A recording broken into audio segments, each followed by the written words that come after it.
we're not exactly appropriate, but Hollywood's way more inappropriate than we are. We're going to talk about it.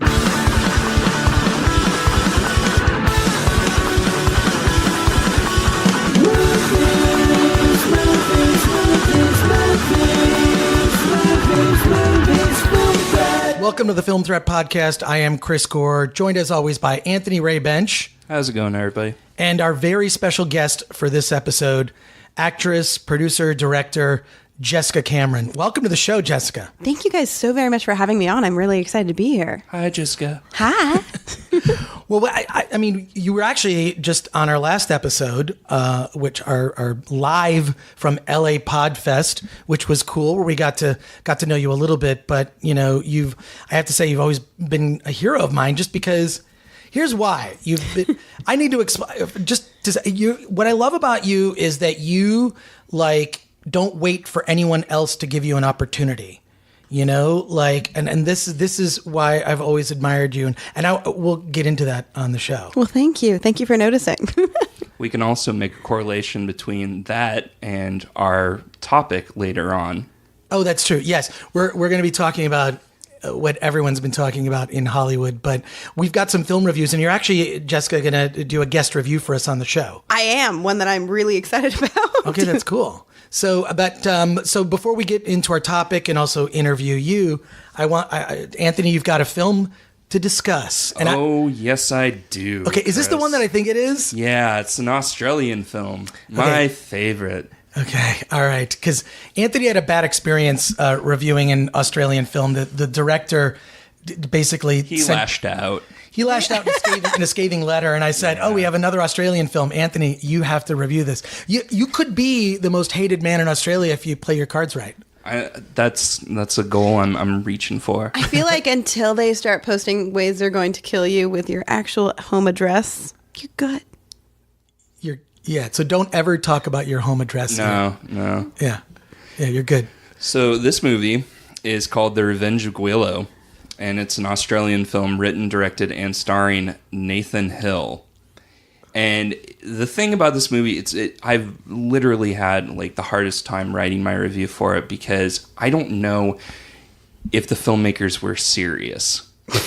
Is it okay? Truly, I watched the trailer for this film and I said, "Oh my god, we have to get a review of this on the website as soon as possible," because it looks like Birdemic to me. It looks absolutely. I mean, I love Birdemic. Right? Yeah. But Birdemic, the thing that I love about Birdemic was the director. I can't remember his name. I know his last name was Wynn, but he set out to make a genuine movie. He wanted to make a good movie. I don't know. Basically, if Nathan Hill set out to make a genuine movie, he failed tremendously. The editing in this movie is so terrible. It looks like, as far as the quality, it looks like a Sega CD game from the 90s. First of all, I have an affection for those game/movies. Yeah. Night Trap, Sewer Shark. Mm-hmm. There was one with firefighters that was on the Sega CD 32X. Only I know about this nerdy stuff. I was going to say, I feel like they're before my time, but I am game to watch. Yeah. Fireman, Sega, I'm in. Terribly rendered, just itty bitty screen.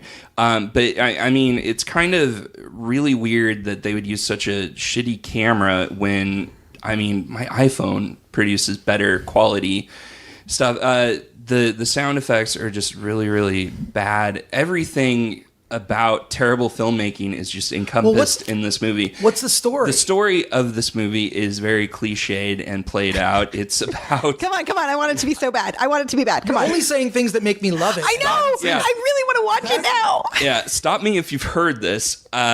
So Nathan Hill plays a cop whose wife is murdered, and he goes on a revenge rampage to take down the criminal organization that is responsible for his wife's death. So hold on, pause, clarify. Yes.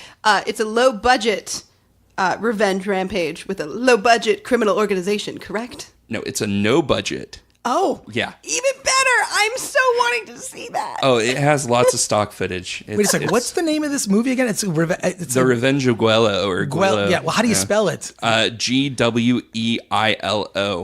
It's also, here's an interesting thing. They have a character in the movie named Gosling, who is named after Ryan Gosling, because this movie, ready to blow your mind? Are you ready for your mind to be blown? This movie in Germany, according to IMDb, is also known as Drive 2, Revenge of the Gweilo. It's marketed as a sequel to Drive. Oh my God. Oh my God. That's got to be some legal shit right there. I hope they sue them just because you can't do that, filmmakers. That's like, well, that's happened before That's with movies shady. like Open Water. It was an Open Water 2, like a different movie altogether. And then they because you can't legally copyright a title. I know that. Trust me. Yeah, wow. So okay, so I don't know. Everything you're telling me makes me want to see it even more. Tell me it's so bad. It's and also great. because I've seen the trailer. Brilliant. Like, I want to see this movie with like a midnight screening crowd. This needs to be the new Room, the new Samurai You have a Cop. new room. It's called Best Friends. Okay. Carry on though. The new Miami Connection. Then, like, this movie just needs to be experienced with an audience. This movie needs to be quoted. There's a scene where the main character Skypes his father to tell, and his father like has such a casual conversation about the death of his wife. It's like, yeah, I heard about your wife.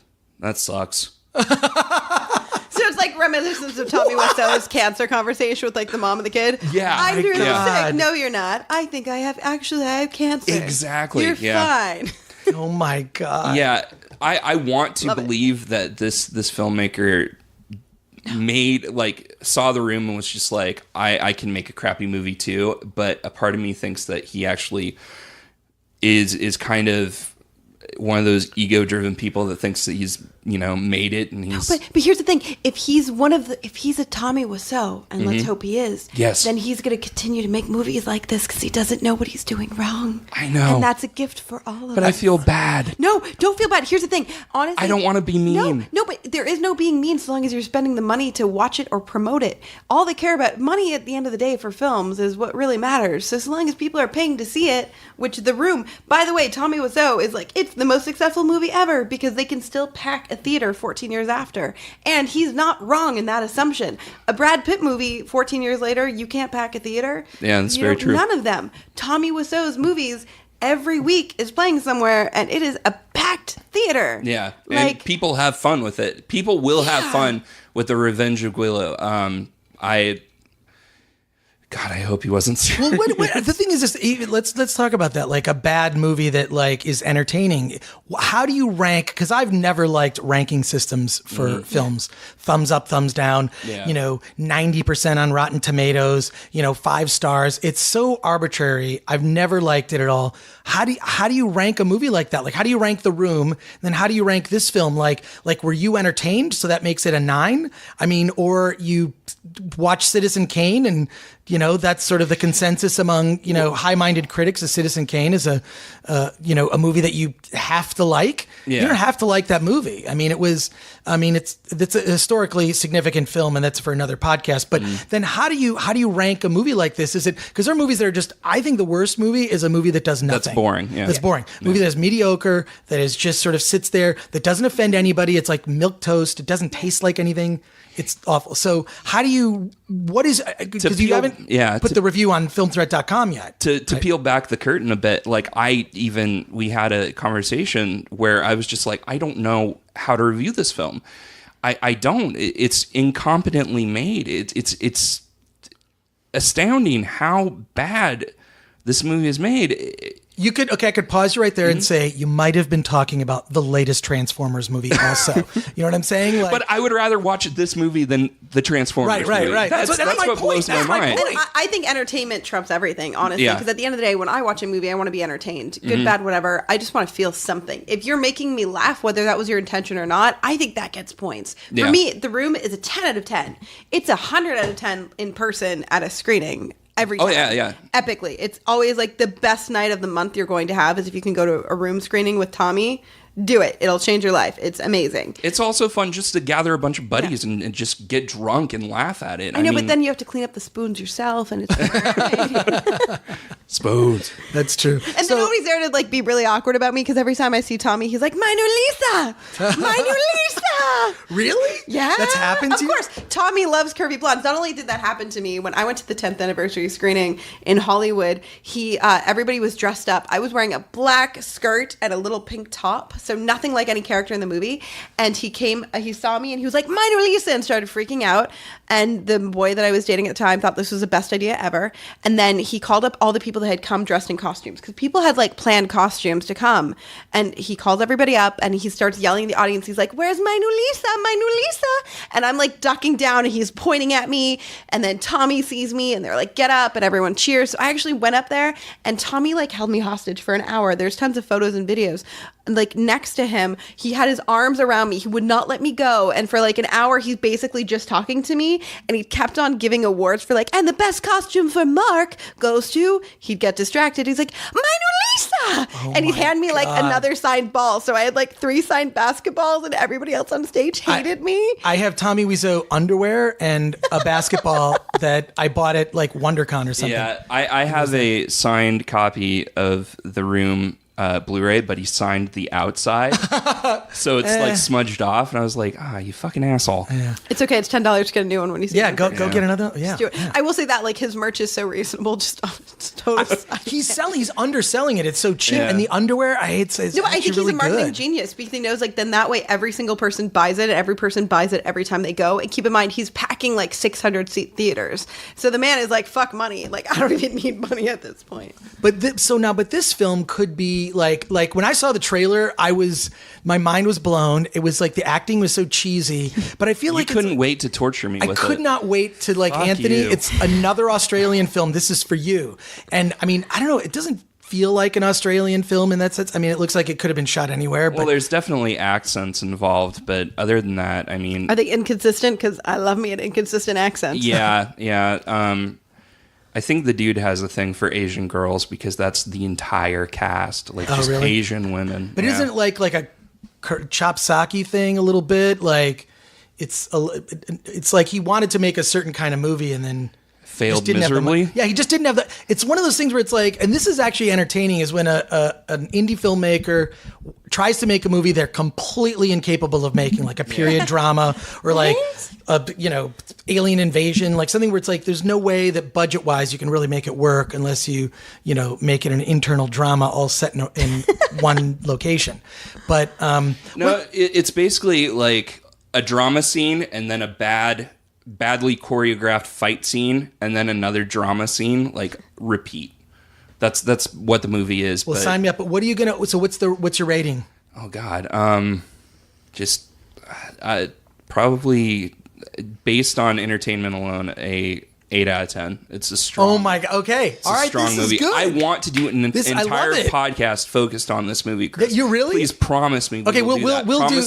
Promise me we will watch that movie together and we will just talk about it. Okay, we're please. gonna do it. It'll be a special episode. Thank you. Okay, so we're gonna do a special episode where you and I watch this movie together, and we will talk about it. Okay. All right. So now, so I have another movie. Well, wait a second. Okay. Jessica has a film she wants to talk about. we're bouncing. Yeah, back we're and going to forth? bounce. Okay. Yeah, because All also right. I don't really have anything that's all that interesting. But is it different for you to like also review a film and you're making films? Like, is that?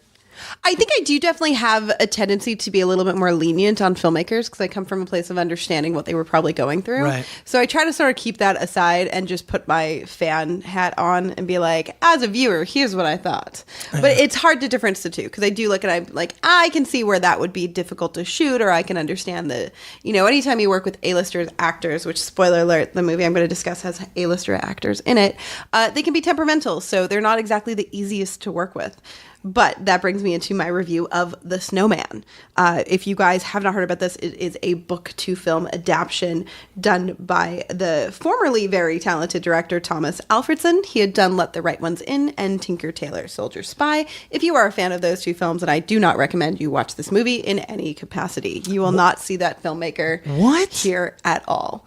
I don't know what happened. So he's actually spoken out against the film and blamed budget cuts. I think that's a pussy move also. I have no fucking respect for you. I think you're a douchebag person because as a filmmaker, you have choices, right? If you, according to him, he said that his time was cut, he couldn't get all the days, they couldn't shoot what they needed to shoot. Well, then the solution to that is you take Alan Smithy credit. There's a loophole in all contracts with SAG, AFTRA, and all of the unions that say you can take an Alan Smithy contract if you feel you were unable to do your job well. The fact that he did not do that, he took a name until the reviews started to come in and they all started coming bad. I think it's a pussy fucking move.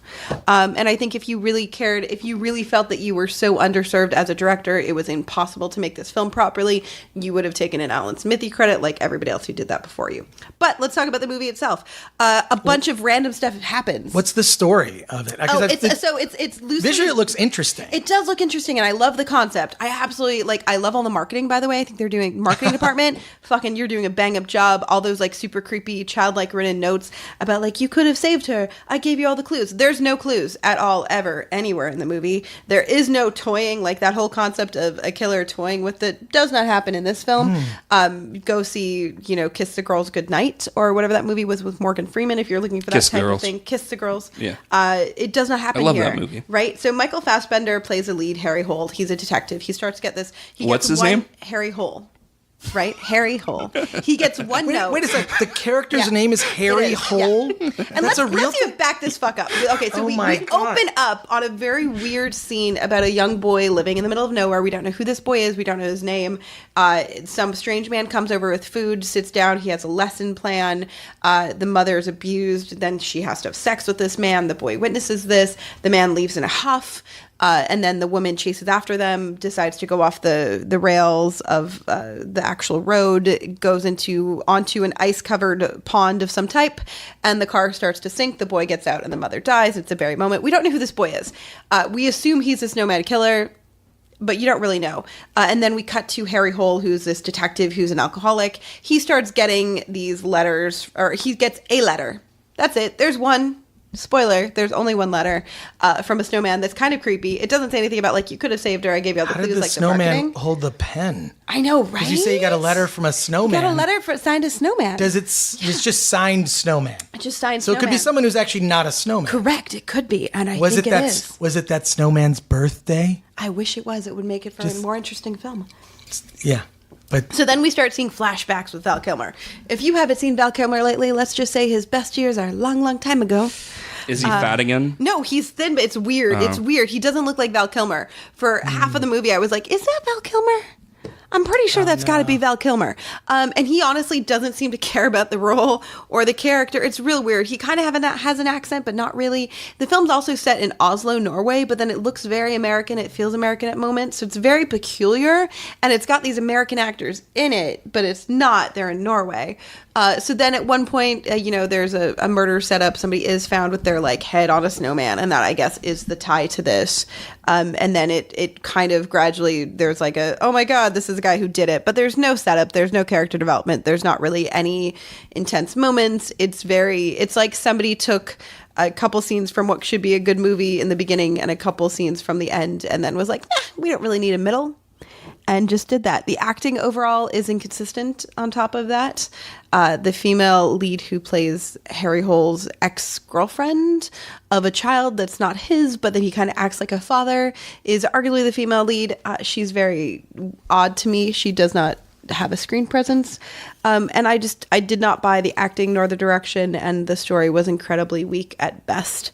I would say if I had to give it out of 10, I'd probably say 2.5. Wow. Well, first of all, for just, the little preamble, you did not hold back in the least in this assessment. I don't know. I'm really impressed. Yeah. I mean, I know you act and produce and make films, but movie reviewing could be your calling, new calling now, Jessica. Until they all boycott me. Until luckily I'm not up for these kind of roles, but Thomas Alfredson, the director, is I'm never hiring that bitch. Yeah, I was going to say, if you want to not make money, right, you could do what we're doing right now. Although I act in low budget movies all the time, and after this one, guess what? He's probably going to have to go back to the drawing board. Well, what's funny is, when you talk to a lot of, filmmakers about their, in their honest moments, yeah, that was not my best work, or this, they know, Yeah. I think that in many ways they're they're more brutal in candid conversations that I've had. So, But I don't understand how anyone could watch this movie on the production side to be like, oh, this is a great film. This is one of those movies that I feel like we're familiar with these types where it's a good idea in theory and then they see the end result and they go straight to VOD. Because like, oh man, we fucked up. Like, sorry, we like had all the makings to make something good and that just didn't happen. So we're going to shove it off to like Netflix and all of the VOD channels and pretend it didn't happen. But what's weird is that, as you pointed out, the marketing was really good. I mean, it caught my eye. Like visually, it's just interesting. This weird snowman looking head and like the idea behind it. There's a murder, like all these notes and messages. It was like really good trailer to me. Yeah, good trailer. Good visuals. I wish striking. the trailer stuff was in the movie. Like the trailer and the movie are two very different things. It's totally different. Whenever that happens, like you're just setting the audience up for disappointment. So, well, there you go. I guess that would be, on my scale, that would be a pass. We've got one more movie before we launch to another conversation. And what's the film? It's a fan film. It's called Never Hike Alone. It's a Friday the 13th fan film that's 50 minutes long. And that's dedication right there. If you're a fan of the franchise like I am, this fan film really will satisfy you. Because there has not been a Friday the 13th film since 2009, the remake of 2009. There's been rumblings of like, I think they were going to do like a found footage one, like a big budget found footage one. This one is kind of a found footage one. The angle on it is the main character is this YouTube like hiking expert that does like, there's even I already can't wait for this person to die. Yeah, right. There's even this little bit where he's like reading kind of an ad, which made me laugh because that's something we do. But anyways, he stumbles across Camp Crystal Lake, and there's lots of little nods, and it's delightful, and it's 50 minutes long. It's a nice what's it substantial called again? chuck. It's called Never Hike Alone. Oh, that's actually a good title too. Mm-hmm. Yeah, and it really really like has some deep cuts that reward fans of the franchise, like really kind of visual cues. The way that Jason looks in the movie is kind of a throwback to one of the previous movies. There's an actor from one of the movies playing a character that's very beloved and we haven't seen in a while, and I'm not going to spoil anything more. Cameos. But yeah, stars Drew Lady, and it's directed by I had the name memorized. Well, it's on. I mean, is this on YouTube? And you can just watch it. Yes, it's on YouTube. Where is you got to do a review on filmthreat.com. I was planning on it. Yes. Okay. Good. Yes. But the director is named Vincent DiSanti, and he also plays Jason Voorhees in the film. Definitely check it out if you're a fan of the Friday the 13th movies. I love it. Okay. So, and what's so funny, you brought up like reading ads. And we have a sponsor. We have an ad to read. A great sponsor. Our sponsor is videoblocks.com. If you go to videoblocks.com/filmthreat, you will get a deal on stock footage. It's a cheap annual fee, $150, right? And you have access to stock footage to put in your movie. They could have set this on a mountain. Right? So there's all this stock footage once you pay that annual fee that you can download. There's also audio clips. There's special effects that you can use. And it's even a marketplace. If you shoot stock footage, you can upload it to the site and you get paid for it. Yep. So we want to thank our sponsor, videoblocks.com. Remember, videoblocks.com/filmthreat. Spell it out. videoblocks.com/filmthreat. You will get a deal on their annual fee. It's totally worth it. If you're just even making stuff like on YouTube, if you want to increase production value, you want to use stock footage. Or even do a podcast. Yes, because there's all this everything you need. Yeah, library of audio. It's a great resource. I mean, I'm actually really proud to have videoblocks.com as a sponsor just because it's something that I would use. Yeah. So you know who could have used Video Blocks? What? Quailo's Revenge. Yeah.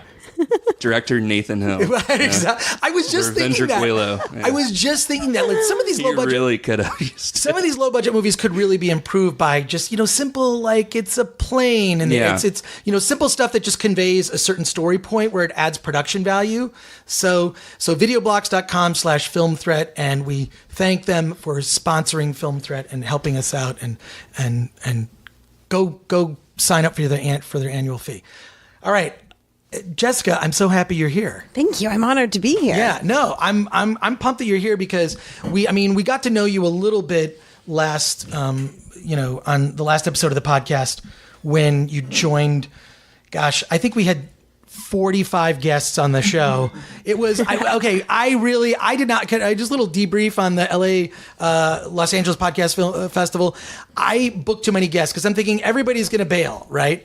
And then we had this time slot of noon on a Sunday. I'm like, this could maybe this is going to go badly. And then it was just the big problem is I booked too many people and they all showed up except for one couldn't make it, but. I just really feel like you didn't get your due on the show. And just because I admire your career because you do something that you have basically embody what I've told the one piece of advice I give to all actors, which is produce yourself. You don't need to go to an audition. You don't need to go through some approval process where a bunch of people decide if you're right for it. You decide you're going to make your own film and you're going to direct it and you're going to be in it. And that is just something that I think, and look, Tom Cruise produces movies that he's in because he develops material for himself. And that's something that, DIY filmmaking, indie filmmaking is all about taking control of your own destiny. And I feel like when your creative destiny is in someone else's fate, bad things happen, as we've seen blow up on the internet. And we'll talk about that in a little bit. But, your story is amazing. You came here from Canada, and maybe just for those that didn't listen to last week's podcast, tell us about yourself. Sure. I actually studied fashion design and merchandising at my university in Toronto, Ontario, and that what brought me to your wonderful country, America, although it was in Ohio. So I did that, and while I was there, my boss had an issue with how I spoke. They felt I spoke too fast. What? But, right? That combined with a Canadian accent became a big problem at this particular company. So luckily for me, though, everything works out in the end. They told me I had to take a class, and speech classes don't exist. They're not like a real thing. How to write a speech is a class itself, but how to actually speak is not. So my immediate boss, who thought it was ridiculous, but it came from her boss's boss, told me, take an acting class and then just talk slowly around the stupid people and we'll convince them it's working. And that's what I did. And it was such a blessing in disguise because I was forced to do this creative endeavor that I fell madly in love with almost instantly. I was like, oh, this is what's missing in my life. And also, fashion design had been super creative in university and in my high school years. It was not in actuality. So I was at this awkward moment where they had spent a lot of money to have me there. I was signed and locked into this multi-year contract with a lot of money spent. So I kind of had to face reality that I was stuck in a job that I hated that wasn't creative in any capacity. And I was really missing that. So enter into these forced acting classes. I fell madly in love. I just started acting in the classes as much as I could. And then after about 2 years of taking classes and working my quote unquote day job, my teachers were like, you're really good and you've kind of done all the classes. Now you have to start auditioning. Whoa! So I did. So you fell into acting. Yeah, totally accidental. Most people that become actors and go into that profession are like they just have the bug from when they're young. It was a way for you to take classes because your bosses, the people that you work with, thought you talk too fast. I mean, That's just crazy. Insane, right? Yeah. And ironically, I'd wanted to be it for a very brief time in my childhood, but then I decided that my teeth were not perfect. And at the time, it was like Thora Birch and Christina Ricci, and they all had perfect teeth. And I was like, well, there goes that off the career list. What's next? Oh my! So you kind of fell into it. Totally. What got you then? So when you started auditioning, then parts started coming your way? Well, yeah, it was actually the most random. I auditioned, the first role I ever auditioned for was for a featured role in the movie The Dead Matter, which was at Bob Kurtzman, who runs Precinct 13. He's a really famous and brilliant filmmaker and special effects artist in Ohio, with a film that he was producing by Ed Douglas. And it went so well. They're like, would you mind reading for the lead? And they had me take 6 pages of script into a boardroom surrounded by all of Bob's creations. So there's the vampires in Brooklyn moldings, the creature from Hiss, wow. Right. So I'm as a horror geek, I'm stay focused. You've got 6 pages of sides and maybe 5 minutes. You need to read these and not get distracted by all the cool shit. And then I came in, and and they gave me the role in the room. And as sometimes these things happen, I lost it in after the fact because they wanted an LA actor. So they're like in the room, they're like, "You are hired. We love you. You're great." And also, it was my first real audition, and I made like some mistakes. I licked the actor opposite me. Like the side said I was licking him, so I was like, "Fuck it, I'm gonna lick him so well." And I did ask him before we started. I was like, "Are you okay if I lick you?" And he was totally game for it. But side note, actors don't lick actors in an audition room. It's just not needed. But that being said, so although I ended up not getting the lead, they did say, "Hey, look, you know that role that you originally auditioned for? It's yours. Would you like it?" So I took it, and that was my very first time on a real set. And I had a scene with Jason Carter and Andy Divoff from the Wishmaster series. And I was like, oh my God, this is what I want to do with my entire life. I never want to leave here. And had to go to my day job, like literally hours later, to the point, like, because, you know, we were shooting overnights at the Refactory in Ohio, where many, many famous movies have shot. It's this beautiful, old, abandoned, long since closed down jailhouse.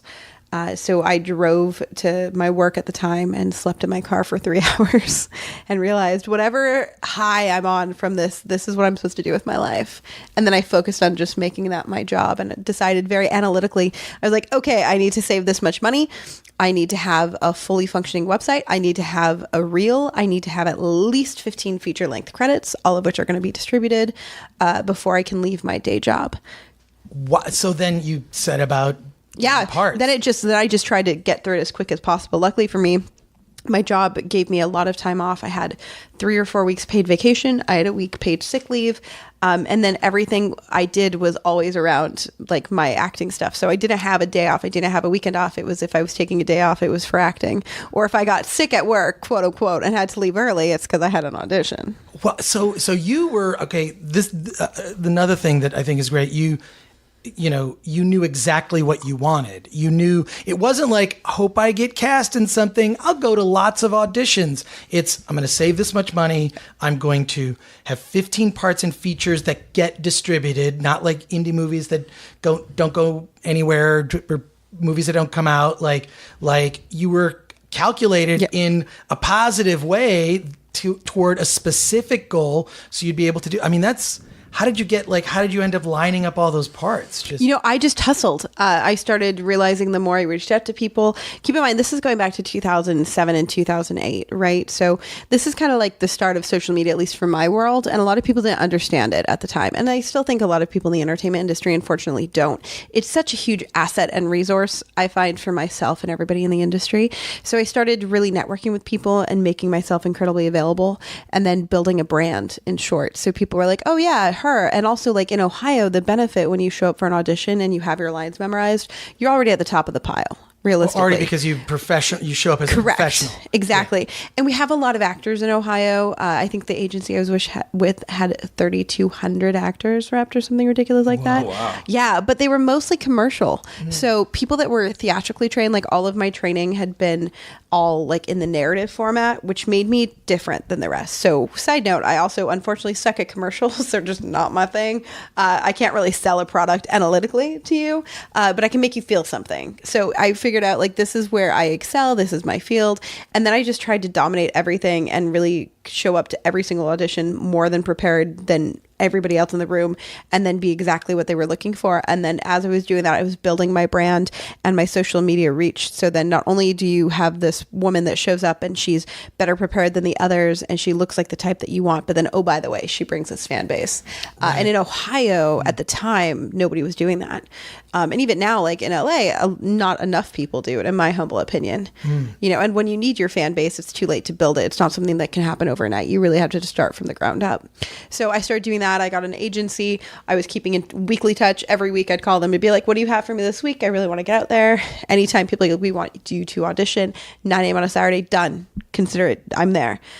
So a lot of these inconveniences for other people, I didn't have any level of inconvenience. I was like, anything I could do, just let me go. Because you knew what your goal was. Exactly. You knew what you were going for. And I was auditioning within a 6-hour radius. So I had, at one point I had agents in Chicago and Michigan, and then Indiana and Ohio. So anything that was regional, I was going out for. And I would drive 6 hours for an audition. each way. You just didn't care. You just No, went. I was like, this is my objective. This is what I'm going to go do. So if I could do it, I was going to have it done. You know, I drove at one point like 15 hours to do a short film that wasn't paid because I was like, these are people that I should know and that should know me, and I will figure it out. And they know, I mean, like when you're, willing to do whatever's necessary for the production, I think that also, and also showing up prepared is completely also it goes a long way. That goes a long totally. way. And It everything really else. does. I also tried to get into just like the film community, which I think is something people often neglect. So Ohio had a really strong independent sort of, I call it the hobbyist market, basically because the primary people involved do it as a hobby because they have jobs, many of which are in film. Ohio has a huge industrial and commercial whole spectrum. So there's a lot of people who do film in those capacities, but it's not narrative. But there was like a Cowtown Film Festival one point, and they were like, we want you to host it. It's going to be every single night for 2 weeks, which let me tell you, I was working 60 or 70 hours a week at the day job. So the last thing I wanted to do is like go home, like arrive early so I could leave at 8 o'clock, which was early from my job. So I could go do this, but I did it for 2 weeks straight for free. And from that, like, I met Mickey Fisher, who is a brilliant filmmaker and a wonderful writer and executive producer. And he's one of my dearest friends. And, even today, he's probably the most successful person I know. He's one of the executive producers and the creators of Reverie, which is like a new hit show. And then he did that Halle Berry show, Extends. Oh, So wow, yeah. so it's like you never know who you're going to meet. He comes from Irontown, I think, in Ohio. So you never know. That's I met him because I introduced his movie Summer Nuts that played at the Nuts? Cowtown Film Festival in like 2008, and we became What a friends. title. Right? It's about like a crazy, independent baseball league. Well, see, that's interesting because if you're, making connections with these people early on in their careers as they're moving up they'll remember. I mean, fingers crossed, you hope they remember. But where did you make the pivot from, acting to getting behind the camera? What did anything prompt that? Like, what did you want? Like, obviously you're very driven, but how did you then switch to getting behind the camera? Well, as a horror fan, I really realized that there was not a lot of independent movies that were being made that I was super excited about at certain times of the year. There'd be these lulls where I'd be like, I haven't had a great role offer in a while. I haven't really seen anything I've been super excited about. And I started realizing very quickly, as you guys probably know and have, I'm sure, talked about at length, that our industry is surrounded by people that do what's popular or what's being done successfully right now, right? Yeah. So it's like ghost stories are trending. Everybody make a ghost story. And as a film fan, I fucking hate that. First of all, if somebody's doing it and doing it right, or like if it's in them to tell a ghost story, they're probably the right people to tell it, not somebody who's like, oh yeah, copy them because it made money. Well, I mean, Paranormal Activity is a good example of that. After Paranormal Activity came out, you would go on Netflix and you would just see like paranormal investigations, paranormal, attacks, like all these like knockoff movies that were independent because people were like, that is what's popular. That's what we need to make. And isn't it stupid? And I hate it as a fan. Yeah. That bothers me. I don't bother with that. Like if there's a title that is so similar and like obviously the marketing is trying to go for that audience, I avoid it completely. Yep. Again, it's like you're not passionate about this idea. You're doing it as a ploy. Yeah. Like I just think that is just terrible marketing. Like, our movie is so similar to, this big popular movie that made, millions and millions of dollars. Please check it out. Like, I'm like, no, fuck that. Yeah. I'm sorry. So I started to see that, and that really annoyed me. And then there was one day where, I'm not kidding you, in an 8-hour span, I received 4 direct offers from all different parts of America. Literally, like one was Seattle, one was Florida. I forget where the other 2 were, but nobody copied the other person is the point. But it was basically for the identical role. It was early 20s, pretty blonde, gets lost in a woods with a group of friends, and she finds an abandoned house filled with cannibals, basically. And I was like, God damn it, are there no original ideas out here? Like, seriously, like identical role, 4 different offers, 4 different filmmakers. And I was like, not only that, but I've done the role before. And I've also seen it done really well. Like, I don't have a passion to do that. Mm-hmm. So that's when I was like, you know what? I've spoken about this publicly actually recently. I dream really vivid dreams. And sometimes my dreams go really dark because I watch probably way too many horror movies. But in my dreams, I can smell things. I can feel things. Like, both sides of my brain work. It's really weird. But I would have these like dreams where I was like, that's a really good idea for a horror movie. I wonder why no one's making it. So I eventually got to this point in my career where I was like, I have a lull. I'm not doing anything. Let me jot these ideas down. And I started doing that. And then I found writers who were like, that's a great idea. I want to help you write that. Like writers as in the sense that they know formatting and all these technical things that I don't know, still don't. So I started writing these scripts, and then I was like, well, now I have a script that I want to do, that I want to act in. Let me get it funded. How hard is it to get funding? I studied fashion design and merchandising at Ryerson in Toronto. So what Americans don't realize is that our university system is more time consuming than yours. So for every hour of class, we had 2 hours of homework. And then most of our classes, like just for a minimum, our regular degree, you were at 16 to 18 hours of class per week. Whereas in America at the time, it was 8 hours. So we're at more than twice your level, like twice the amount of education we have to do comparatively.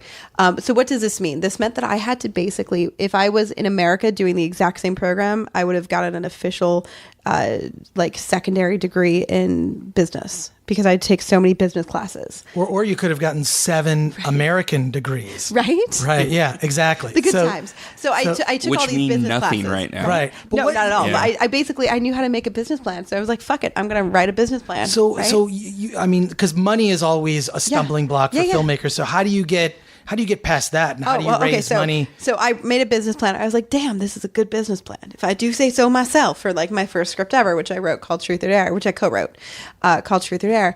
And I made a business plan. I was really proud of it. I sent it out to everyone, being like, this is going to get funded. This is going to be great. And then it didn't. And then I was at a bar with a friend of mine who has requested to not take credit. She does not want a lot of people bugging her for money, which rightfully so. I understand that. And she was like, how much do you need? Because I was bitching about it. I was like, I made a great business plan. Nobody's giving me money. And I threw out like just a throw at number, right? Which did not come from a place. What was it? Can you tell us? It was 10 grand. 10 it wasn't anything. That's nothing. I know, right? So I was like, I really feel like if I had to, I could do it for 10 grand. So it's not the number that was in the business plan, but I was like, if I had to strip it down, nobody's giving me money, but I want to make this movie, I could do it for 10 grand. And she was like, I'll give you 10 grand. I was like, really? She was like, cash or check? I was like, cash, always cash. And the answer to that is always cash. Wow. So that got you started. I mean, that got you to make. Then I realized very quickly when I was going out with offers that was not going to be enough, and I had to do a crowdfund component, which I happily did. And crowdfunding is a wonderful blessing to the independent film community. How did that make the gap? We raised another 12 or 13K, and then we did some deferred payments for the actors, and that's how we funded the first feature.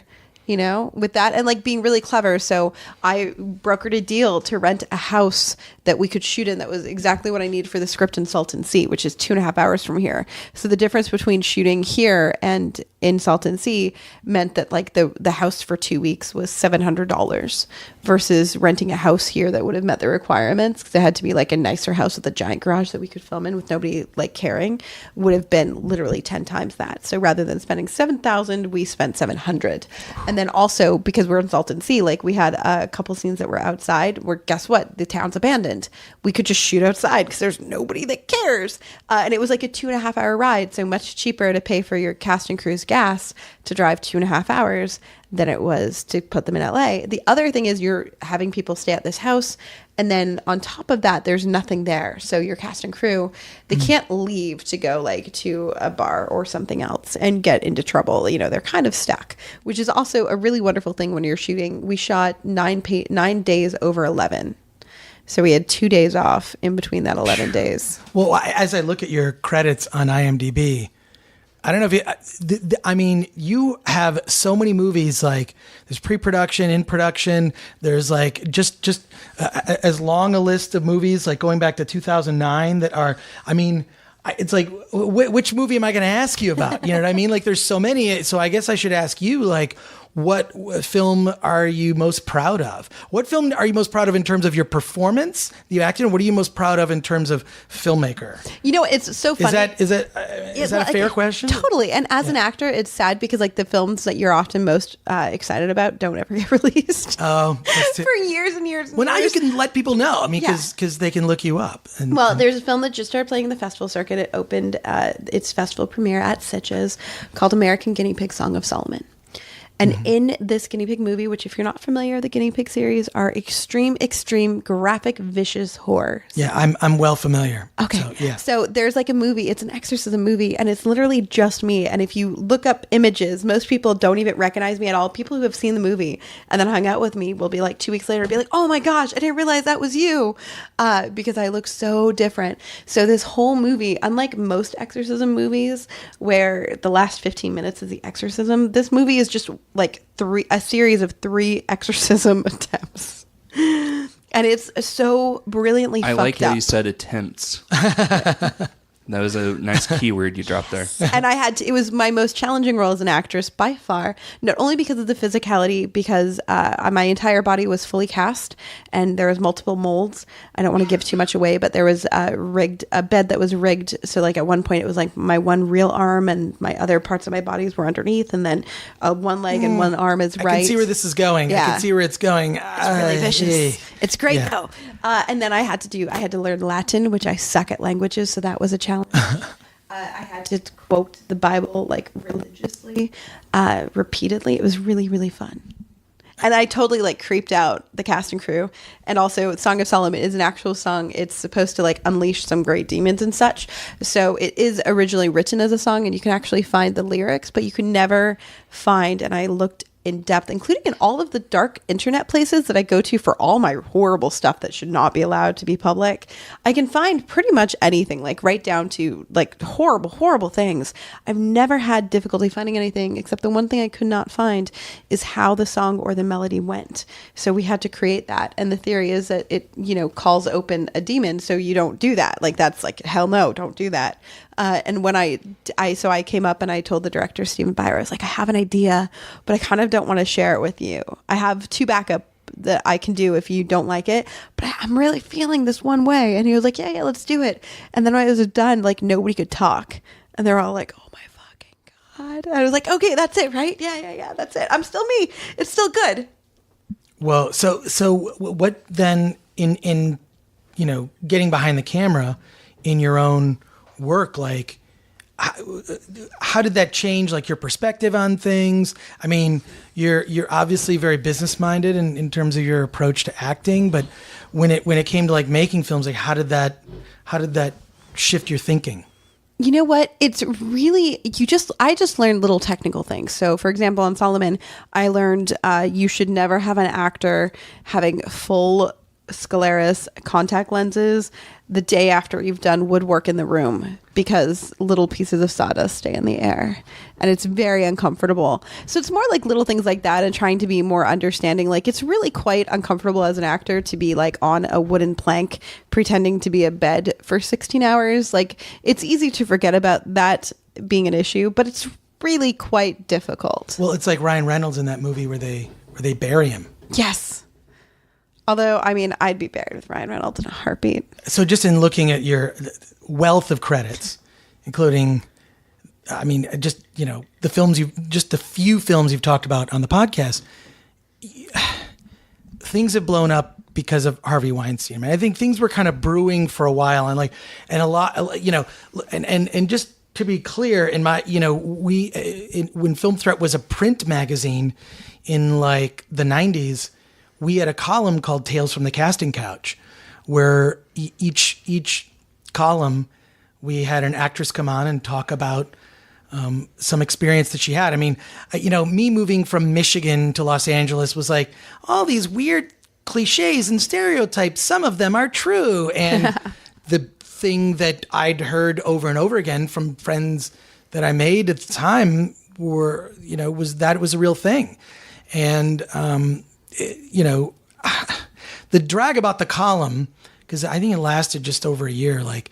I don't know the print issues of Film Threat inside and out. I know there's some like super fans that know that stuff, but it was always a battle to get that through lawyers. We couldn't get we couldn't name names. We couldn't and I dealt with Alan Isaacman because Film Threat at the time was being published by Larry Flint Publications, and Alan Isaacman was portrayed in the People versus Larry Flint movie by Edward Norton. So I dealt with that lawyer directly. about this. And this column was always, every other thing in Film Threat was like, okay, this is comedy. This is an opinion. We're doing a preview of a movie. And then this column would come up and it would always be a battle to try and get, the story out there. And this is like 93, 94, when we were doing this. I don't know of anyone at the time that was writing about this stuff. So, and, the column didn't last as long as I wish it had, but it did result in like the Geraldo show at the time actually did a special episode on the column where they had the writer Josh Allen Friedman there. And it was just weird because I'm battling two things. I'm battling the lawyers for like what I want to get in it, to get the column in the magazine, and then the writer getting, battling with Josh about just wishing that, like, yes, I wish it could be better, like this, if we can just get this out there, this is something. We did end up writing a story as a coverage of the American film market too, where we talked about prostitutes being in the lobby. I mean, it was just one of the things that I always wanted Film Threat to be, was this thing that just, basically, exposed a lot of these kinds of things, right? And we're just being honest. Right. Well, there's definitely a cost for that because of writing that column. I mean, Film Threat was just a pariah.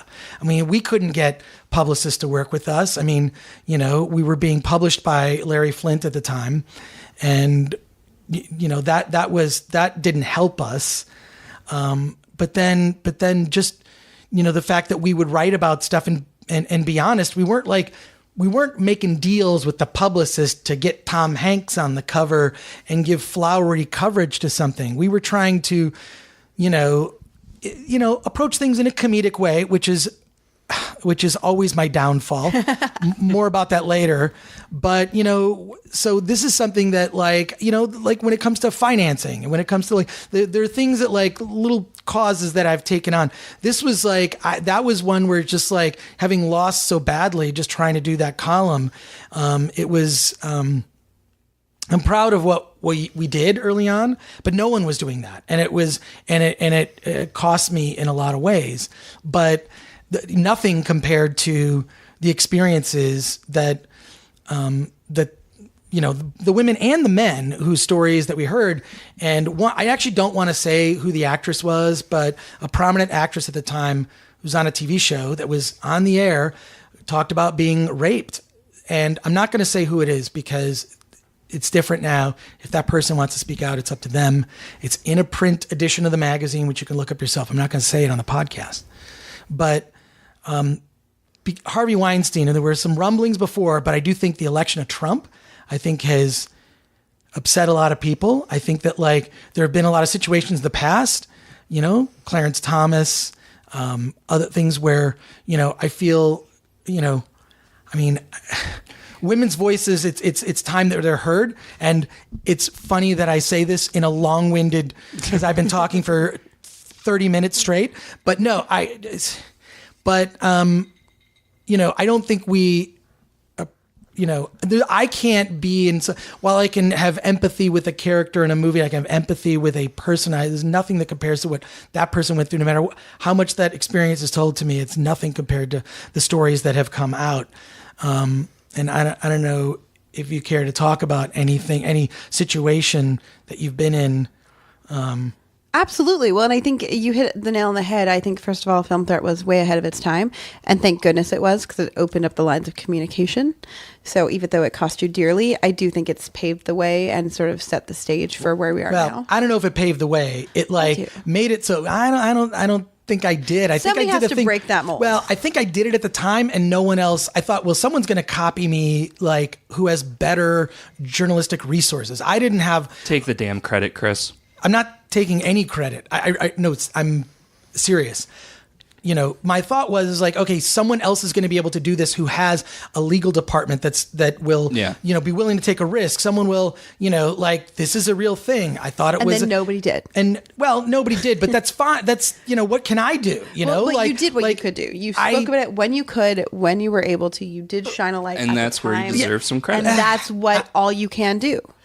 You can't Yes. make others follow suit. What you can do is say, here's Well, what I'm doing. well, I feel strongly about it. I feel like I should get, that's not, look, Joshua wrote the column, the lawyers who I fought with, who let me get away with as much as I could. I don't know. I don't want to, I don't want to make this about me because, It's a heavy subject. It's a heavy subject. So there's so much going on. So let's talk about. So have you been like? I feel like, I know people who have been affected by it, and now it's just blowing up everywhere. It's the whistleblowing's on. I mean, Harvey Weinstein. I'm gonna guess he's not the only one. That there are He is others. not. But It's been a snowball effect. I mean, is. it started like earlier this year with the Cinefamily founder.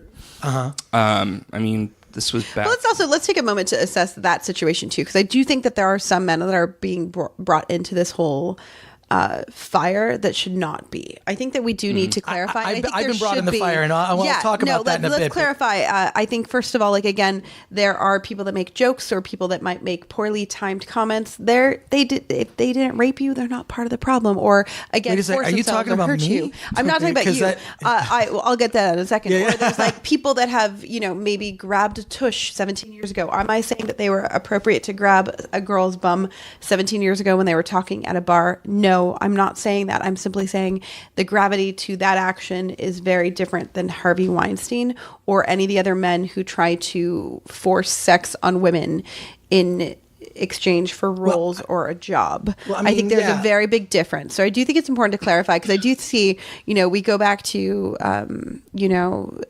Devin Fauci, quite frankly, getting bashed for something he may or may not have done. It's still not clear.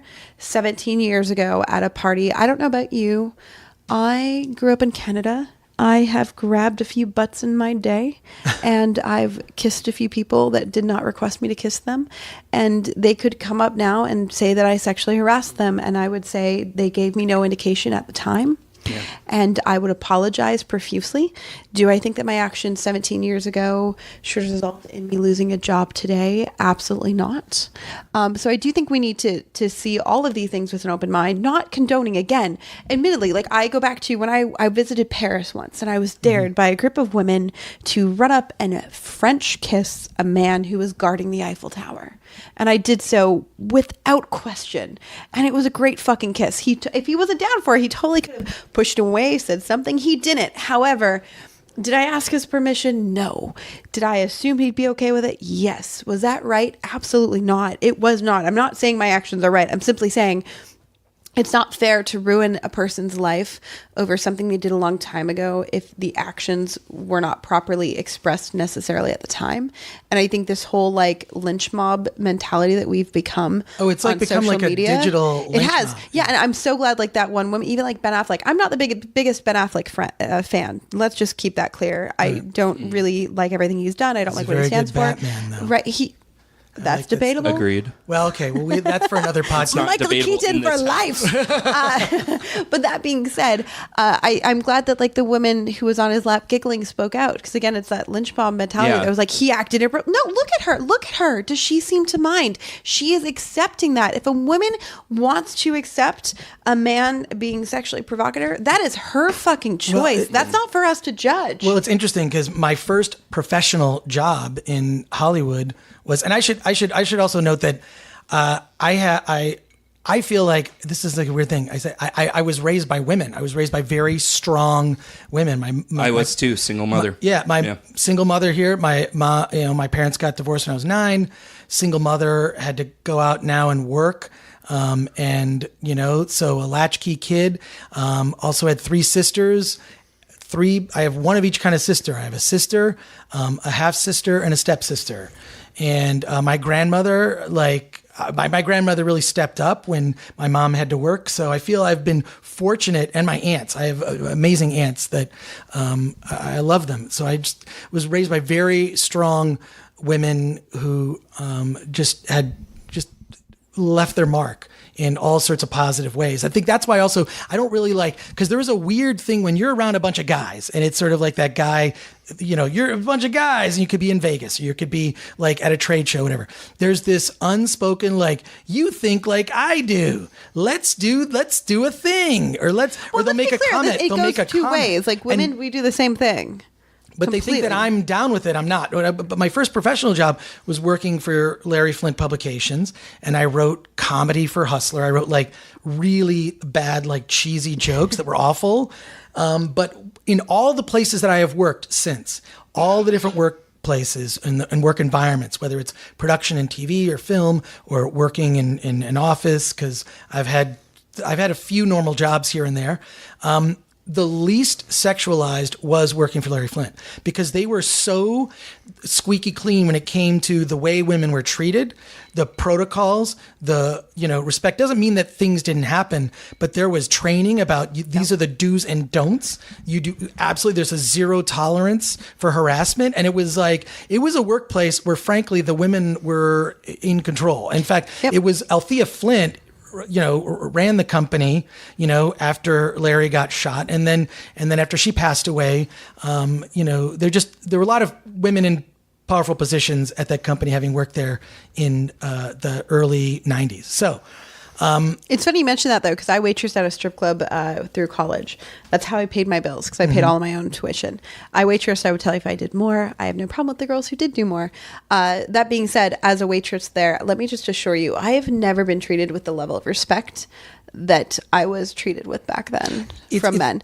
It's weird. Like, that environment made it because it was just out there. Agreed. And then and when it's out there, you have rules. Like, it's an open discussion, I think. And that's what I'm so glad about today, where we are now. I feel like now that we're more open about it, we can have that discussion. Because I do believe that when we can have an open discussion about everything and the intricacies, that's where we can hopefully clarify and come to some terms and hopefully reach the masses. Because that's what I felt like for me, waitressing at the strip club, because the women were naked and, dancing on stage, and you could purchase them for the hour to dance for you and only dance for you at this particular club that I worked at. We had to have that discussion. So because it was so clear, it made it so that there were no gray areas. Yeah, it's super awesome. It's interesting because, you're right when it's out. And just for me on strip clubs, Jumbo's Clown Room, I love that place. But it's one of those things where it's like, I also am just weird about being touched. So I'm not a fan of going to those places, and I don't like to. It takes me a while to know someone before I can even do that guy hug with just the shoulder, where it's two shoulders touching. But what I'm saying is that after I worked there for a bit, and then I got a job after, I found, oh my God, people are like inappropriate comments and this. It was just it seemed way more over the top. Whereas I'm in this environment where it's just there, and they're, men's sophisticates. They didn't call them porn mags. They called them men's sophisticates. We're just lying around. But then I just worked at a normal office, and I'm like, wow, people are really open about stuff. So, and then, as you know, if you've worked in production too, there's always, they call it's not love, it's location. So I produced this film we shot in the desert, and unbeknownst to me, people are hooking up left and right. I'm just I drive in at 5 a.m. I usually pick up a couple actors on the way. I get in there. I'm focused on what are we doing? Are we on budget? Are we this? What are the problems that have to be solved? And then unbeknownst to me, all these people are hooking up, and this person is mad at this person it's just all completely invisible to me. But, Harvey Weinstein, I think, is just the tip of the iceberg, but this is also just a problem with I believe, men in general, how men are raised, just as a proud father who, I have a son who's, he's a U.S. Marine. I'm proud of him. I have a daughter that I'm incredibly proud of, who, she's an artist, and she wants to get involved in the industry, and I have concerns about that. But, I'm really proud of my kids because I raised them to not be assholes. I really that was my whole thing is I don't want my kids to be assholes. And people who, when I would introduce my kids to my friends, and they were little, people that didn't like kids liked my kids because they were so polite. So the please and thank yous and the manners. And, I can't rave enough about them, but I just am proud of the fact that I didn't raise a male who is a predator, I don't know. I just think there's a problem with men being dysfunctional in general in terms of how they're raised, the jockocracy, which is something that, look, I was bullied as being a nerd, right? I agree. I do. Yeah, I was too. Think, yeah. I do think Anthony, that there is, but I think there's two parts. Wasn't I think back women then. also have to be better about. I think it's a two-part problem with what you're referring to. Men being raised in this how did you say it? Jockocracy. I don't think I can say And now that. it's like the geekocracy, where like the geeks feeding but on other geeks. Geeks are amazing, and It's they've never been extreme disrespectful. Geeks are my favorite people to hang out with. So that being said, I do think, like, again, it's a two-part problem. It's men or young boys thinking that they have rights they don't necessarily have, but then also it's women being afraid to speak up at the time. You know, I look to absolutely a man should not grab your butt, but you also need to verbalize that and take action in the moment and explain to him why it's wrong, not bring it up on Twitter 17 years later. That's not how you solve a problem. That's how you gossip about it after the fact. So again, what I always tell women is you have to be clear, consistent, and concise in your communication. If somebody is saying or doing anything that you don't want, you have to make it clear, because it is very possible. When I look at my female friends, it's possible that somebody could be misreading your signals. And sometimes I do find women's signals to be unclear. Let's just keep it very real also and state this does not apply to Harvey Weinstein. That I'm not talking about you lure a woman up to your hotel room and you misread her signal. What he did was criminal. Correct. Oh, yeah, Exactly. I mean, let's just differentiate. Assault. I'm talking about, like, again, you're talking with a boy at a bar flirting and he grabs your butt. Before you fucking flip out on him, you know, have that conversation. I'm sorry, that touch is inappropriate. We are not there. I do think it's important to do that, because again, he, in many of these situations that I've had with my male friends, are like, hey, I thought she was into it. We're talking, we're flirting. So I think it's really clear. It's about clear, consistent communication and making sure that it's articulated and not laughing it off. A lot of the time, when we hear women will tell you, and I am certainly guilty of this as well, which is somebody does something inappropriate, and rather than have a conversation about it, it's easier to go and then like talk to your girlfriends and bash that person. That's not productive. It's not solving an issue. It's not preventing it from happening again. Like I said, it's more just about something inappropriate. That, to me, it's not inside of the workplace. Let's just be clear. Anything inside of the workplace is inappropriate times 100 because it's a workplace. Correct. Right. It should be professional. I have worked in many industries in my lifetime, most recently the film business. That being said, the film business is by far the most unprofessional, with their unbelievable need to overly sexualize everything and everyone. It is a fact. I'm a numeric person, so I keep track of numbers. I document pretty much everything. So if you are listening to this and being like, I wonder if she took notes after that meeting that I did something inappropriate, the answer is yes. I document everything in detail. I have a 400-page film festival list that's alphabetized and color-coded, because that's how my brain functions. That's very thorough. Holy that's shit. Correct. That's porn to me, because Right? I am a big fan of organization. Oh my God, right? Like, yeah, I love that. But right? But we have to. But that being said, it's really, really, really important that we do, and then also that we keep track of that. And the sad thing is, objectively, when I look at my numbers, and I do more research going into a meeting than most. So what happens when there's a meeting, either I call or somebody else calls, I research the person. If I think there's any chance that they're going to misread or misinterpret my intentions, and let's be clear, anytime I go into a business meeting, I am all fucking business. And to be fair, more often than not, I'm all business. So there's nothing flirtatious. There's nothing romantic about any of this.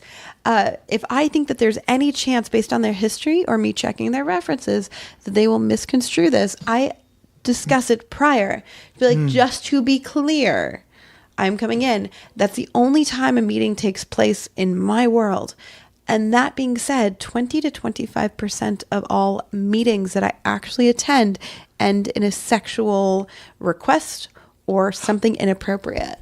Not 20 to 25%. 25%. That's fucking disgusting. And it's people, like, it's something, and sometimes it's like as small as show me your underwear, send me an underwear pic, and sometimes it's as big as, okay, so now we're gonna have sex, or I have a hotel room down the street. And I'm like, I was clear. I could not have been clear. So again, like I tell women, make sure you're clear and concise, which I do. That doesn't mean that it's gonna stop all of them. But that being said, as soon as that happens, the meeting's over. This is a person that I will no longer contact. And it's somebody that I don't want in my world. And I accept the fact that has my career been hindered by the fact that some very successful men have made great promises to which they told me that unless I did this, that, or the other, which I shall spare the details, but everything you're thinking is completely accurate. I was like, fuck it. I don't care. I don't need a budget that much. I don't need a movie that much. I don't need a role that much. Like, there's nothing. I always say the most important thing, regardless of your career, for me is being able to go home and go to sleep. I don't sleep a lot. I sleep like 4 to 5 hours a night. But I want to be able to go to sleep and know that I did a hard day's work. And I couldn't sleep if I did any of that stuff. Not to condemn people that do. I understand we all make our choices. Well, I think you should condemn people that do. Like, well, no, sorry. I mean, like, I don't mean to condemn women that have made bad choices. Okay, yeah. That have been in those. That's where I thought you were getting at. My apologies. I was like, no. I was talking about the men. Okay. I was talking about the men that did that. I condemn the people that force you into those situations. I don't condemn women who are desperate for rent. Because, like, here's the thing too. Also, like, something that people seem to forget as an actor, and I promise you, all levels of actors are at this place at some point, whether you be somebody working high-end movies or low-end. There's sometimes like once a year, I'll have a multi-month rut, as I think we all do, where it's like, damn, I'm going to have to get a job, like a real one, like it gets real hard. So I can see where women fall prey to this and where they kind of feel backed in a corner because our industry is really hard and it's really difficult. And unfortunately for us, the men in these situations can often smell that. And I think that they feed off of it. And certainly when I look back and I'm like, okay, they could sense it, they could tell. But it doesn't make that choice any harder. And I would be lying if I said it's not always an easy choice. Like, keep in mind, every time I tell somebody to go to hell or to go fuck themselves, which I've said far too many times, I understand when I'm doing this, that is now somebody I'm never going to work with. Yeah, you're burning the bridge. Yeah, not only like, but here's the thing. You can't, there's having sex with them or doing whatever they asked or burning the bridge. Like, there's no middle ground. Yeah. And the fact that that's even a fucking thing, I'm so glad that we're able to talk about it. Because for years I felt like we couldn't talk about it. I've known you for years. I've never mentioned it. I haven't been like, oh yeah, I guess what I did today. I got offered sex in a room that was an office at a prominent studio. That you would think nobody would ever have sex in that office because it's a major fucking studio. But I went in for a meeting about an acting role, and that's what it turned into. So the fact that we're able to have these conversations, I think, is so important. And the fact that we're able to talk. But like I said, I do think it's important that we differentiate between this guy grabbed an ass 17 years ago and this person tried to tell me he wouldn't cast me in a movie if I didn't have sex with him or blow him or send him underwear pictures. I mean, that was, that like, I've never said you can write for Film Threat if you first of all, that's stupid. Yes, I have never done. Ridiculous. But it's just, I mean, this whole, I really feel like there's going to be a purge if the industry takes it seriously. I just don't know why there's a zero tolerance policy. A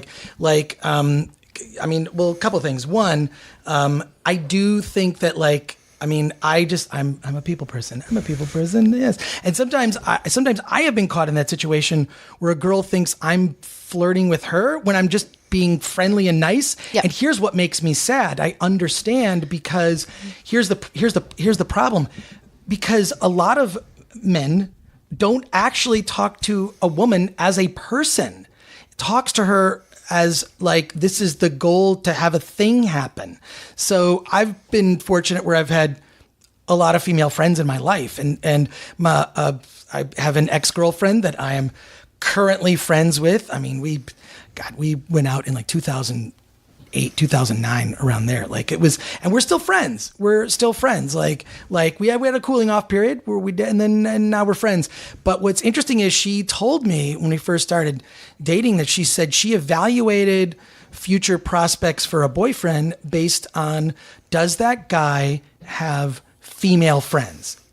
Does that man have relationships with women that are based on friendship, not based on like an ex or whatever, but like friendship? And so it was really interesting that it's like, oh wow, that's a real interesting, like if a guy can have a relationship with a woman that's completely platonic and that's, they're just long friends because maybe they work together or something like that. I feel like that's a good measuring stick. So see, unfortunately though, I wish it was that simple. Like I've been around this industry probably for too long because I can say that I know people that I felt were really not part of the problem for 7, 8, 9 years.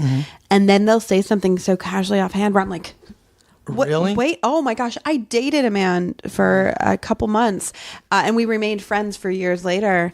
And he saw a photo of me with my best friend and he was like, I really want to meet your friend. I think we'd really hit it off.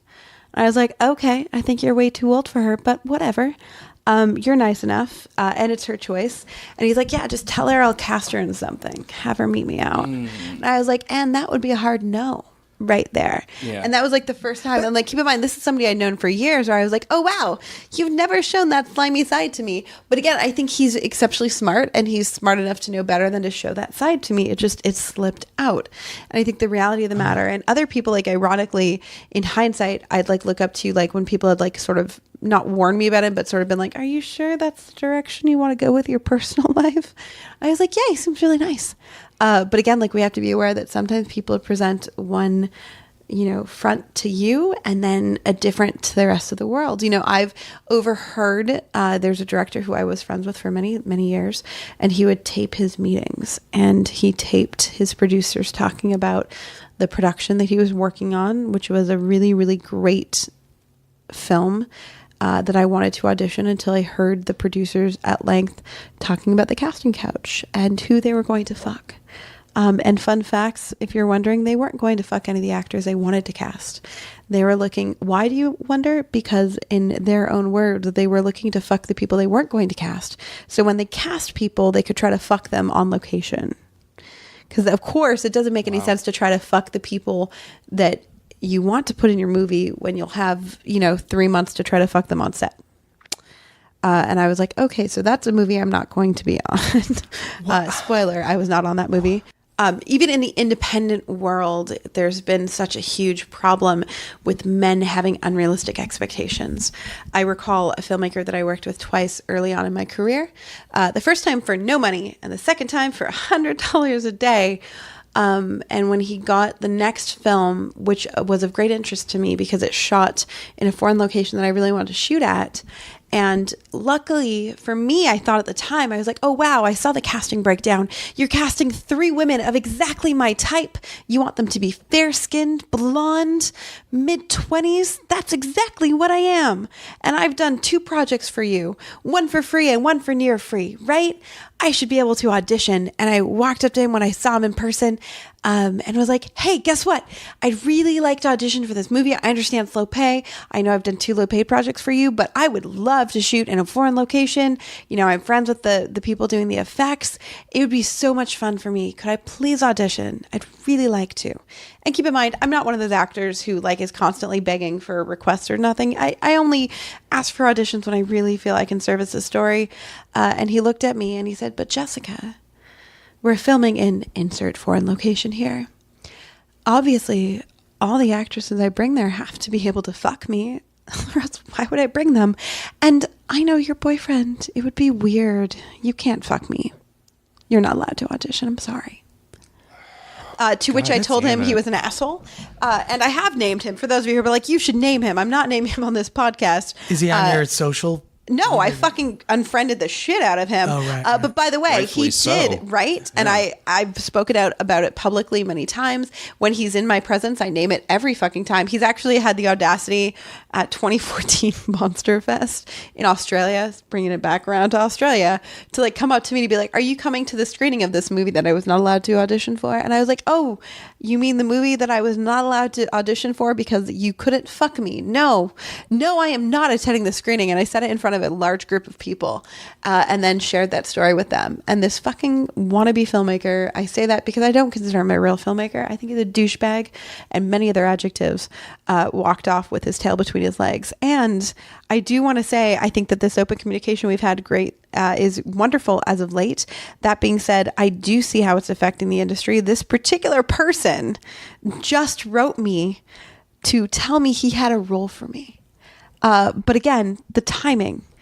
It's not that he has a role for me. It's that he and a couple of the other people that have done horrible things or have told me horrible things or said horrible things to me are scared. They want to bury it. all afraid. Correct. Yeah. They want to have some positive thing that if I come out and speak publicly of things that they have legitimately done and said in their past, that they have plausible deniability. At which point I called him out. I was like, I will never work with you. And he was like, well, it pays really well. I was like, this is not a money thing. I could care less. Notice I have not even asked about how much money it pays. I don't fucking care. There's no amount of money that could get me to work with you in any capacity. And I was like, do you remember what you told me the last time I asked for an audition to your face? And his response when I recounted the story to him was, oh, I used to make some bad jokes back then. I was like, really? 3 years ago, you used to make bad jokes. 4 years ago? No, that's not an appropriate answer. Go to hell. You're a slime ball. You're a horrible person. And since I shut down, I'd stopped responding, and he sent like 4 or 5 messages through that I just kept letting go without reading them, because I was like, I'm going to let you fucking worry, because that's what it is. He and others like him are rightfully concerned. They are worried that we're going to call them out in public. They are worried that people are going to listen and pay attention to us, that they will stop getting funding for their features. People will stop producing them. And they are right. They're going to stop getting funding. They're going to stop having people want to produce and work with them. They're going to be seen for the liabilities, both legally and ethically, that they are. Well, I mean, first of all, it's already happening. There's a purge happening in the industry. Thank God. The most widely known predators. But really, it's like, because this type of behavior is all about power, right? It's about power exchange, right? It is. Correct. Like, it's not like the idea that like you'd want to have sex with someone that doesn't want to have sex with you. I mean, that's like, for some exchange of a favor is creepy and effed up. I mean, that's just like it's a, we were talking about, before we started recording, like, this is just like, I don't understand it.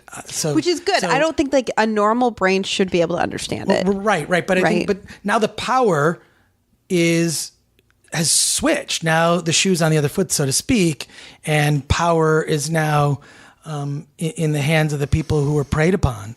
And so, what is the right way of going about things? Because, I mean, this is. I mean, Weinstein was the biggest and probably most prominent, because when you look at the Oscars, look at the films he produced, look at the famous women. And Kate Winslet's story is really creepy. Well, but also, here's the thing: everybody knew. Like, I get it that we're having people coming out saying they didn't. I can promise you, they're lying. You have my word on that. Every single person working in Hollywood in any capacity, both high and small, knew of the things that Harvey Weinstein did. I know because I did. I've never auditioned for Harvey Weinstein. Not only that, I've never auditioned for anything that's like a tenth of the budget that Harvey Weinstein films get. Mm-hmm. And I knew. So again, if I knew, I really do firmly believe that every single person knew. But I understand it's not a popular thing to admit to. And it's very difficult for people to say, you know what, I knew that and I did nothing. And keep in mind, I'm on this podcast right now saying I knew about it and I did nothing. Yeah. Well, just because piggybacking on that, sorry, I didn't mean to cut you off. Oh, sorry, it's actually, today it came out that Quentin Tarantino released a statement, and he actually said, this is his statement: I knew enough to do more than I did. There was more to it than just the normal rumors, the normal gossip. It wasn't second-handed. I knew he did a couple of these things. I wish I had taken responsibility for what I heard. If I had done the work I should have done, then I would have had to not work with him. See, thank you, Quentin Tarantino, for speaking out. I think that that's a wonderful statement. I also think that we can't hold it too harshly against these filmmakers and even actresses who choose not to speak out. They're afraid for their job. They're petrified. Even me. Like, are they complicit by remaining silent? So then what? Yes, but should it be held against them? I would say no, because I think that it's a natural reaction, and I would challenge most people to do a different thing under the circumstance, which I don't think they would.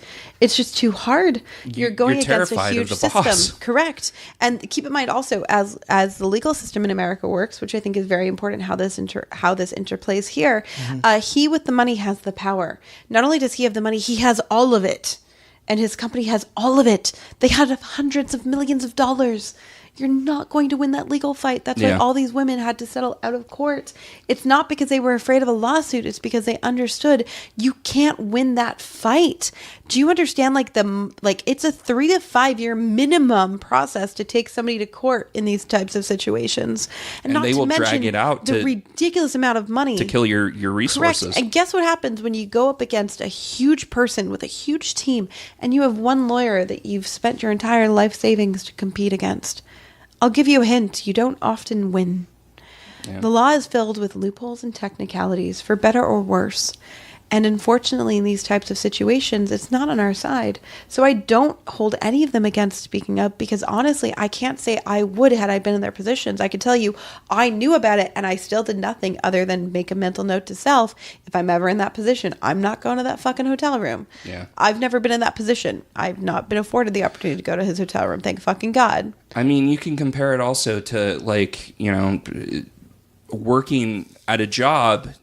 You're working for a boss who's obviously doing something wrong. I'm not saying morally wrong. I'm saying he's anything wrong. Well, I'm just using this instance because I've never been in a situation like you've been in, and the stories that you're telling, or not stories. I'm sorry. But you have a boss that's obviously doing something stupid, obviously doing something wrong. You being, kind of low man on the totem pole, you're not going to call him out on the bullshit. You're not going to tell, another worker or another superior, hey, that guy's fucking up. There's that fear. There's that, you want to be, that quiet cog in the machine and just continue to do what you're doing, continue to make money, and continue to live your life. You kind of have to turn your head certain ways, or to certain instances. I feel for, people like Ben Affleck and stuff like that knew, but they didn't say anything, and now it's definitely biting them in the ass. But on the other hand, I'm glad that people are speaking out, and I just wish that their reactions were more genuine, like Tarantino's seems. Absolutely. Obviously, I'm taking, Tarantino seems like he's taking responsibility for his inaction.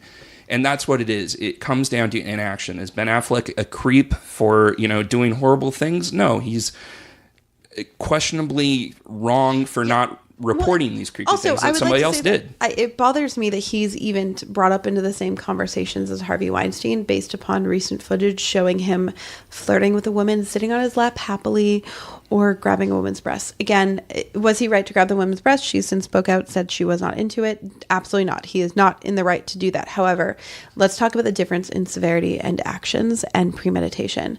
He wasn't forcing himself on her. He grabbed her breast. It's not like he lured her to a hotel room. Does not have 5 or 6 rape cases that have since become public, that have settled out of court.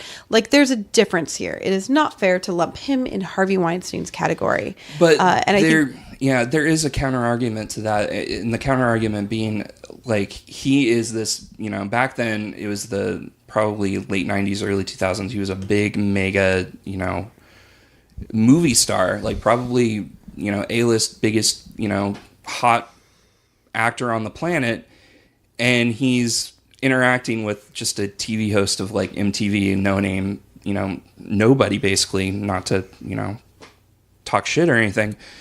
But there's that fear. If I say something, this is going to be a scandal. If I say something, his lawyers are going to attack me. And well, I agree, but I also think that if your response is a flirtatious laugh and giggle, that's far too on the opposite end of the spectrum. There's a whole middle ground of being professional and articulating that contact was not desirable. And also for me personally, and again, I think it's everybody's personal opinion, what's right for them. For me, I stop it. So anything that impedes my safety and or where I feel like I'm legitimately at risk, that's when we have to have that conversation. Yeah. So when I'm on set and I do a nude scene or a sexy scene, whether it be a shower scene that's implied or whatnot, more often than not, the vast majority of these situations, somebody says or does something that's inappropriate.